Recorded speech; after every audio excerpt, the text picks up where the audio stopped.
என்னது, தங்கம் சவரனுக்கு 25,000 ரூபாய்க்கு மேல குறைய போகுதா?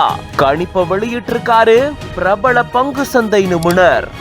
3 மாதங்கள்ல சவரனுக்கு 10,000 ரூபாய்க்கு மேல அதிகரிச்ச தங்கத்தின் விலை இவ்வளவு குறைஞ்சா எப்படி இருக்கும்? ஜூன் மாதத்துக்குள்ள சவரன் 75,000 ரூபாயை கடக்கும் அப்படின்னு மற்ற கணிப்பாளர்கள் சொல்லியிருக்காங்க. தங்கம் விலை நாளுக்கு நாள் அதிகரிச்சுட்டே போகுது. இதனால தங்கம் வாங்கக்கூடியவங்களுக்கு ரொம்பவே சிரமம் ஏற்பட்டுட்டு வருது. கடந்த ஜனவரி மாதத்துல பாத்தீங்கன்னா சுமார் 1 சவரன் தங்க நகை 57,000 ரூபாய்க்கு மேல விற்பனை செய்யப்பட்டுட்டு வந்த சூழல்ல இப்போ ஏப்ரல் மாதத்துல தங்கம் விலை பாத்தீங்கன்னா 68,000 ரூபாயை கடந்திருக்கு.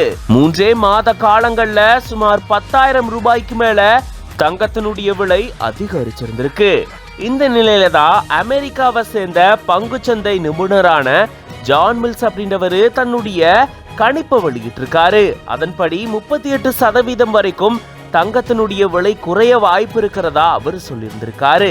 அதன்படி பார்த்தோம்னா இப்ப இருக்கக்கூடிய விலையை விட சுமார் 25,000 ரூபாய்க்கு மேல தங்கத்தினுடைய விலை குறைய வாய்ப்பு இருக்கிறது இவருடைய கணிப்புல சொல்லப்பட்டிருக்கு.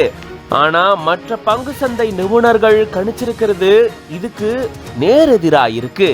அவங்களுடைய கூற்றுப்படி ஜூன் மாதத்துக்குள்ள தங்கத்தினுடைய விலை சவரனுக்கு சுமார் 75,000 கடக்கும் அப்படின்னு சொல்லப்பட்டிருக்கு. இதுல எது நடக்கும் அப்படின்றது தெரியல. ஒருவேளை தங்கத்தினுடைய விலை இந்த கணிப்பாளர் சொல்ற மாதிரி குறைஞ்சதுன்னா தங்கம் வாங்கக்கூடியவங்களுக்கு ஜாக்பாட் தான். இதை பத்தி நீங்க என்ன நினைக்கிறீங்க அப்படின்றத கமெண்ட்ஸ்ல சொல்லுங்க. மேலும் பல செய்திகளுக்கு பிஹைண்ட் ரூட்ஸ் பேஜை ஃபாலோ பண்ணிக்கோங்க.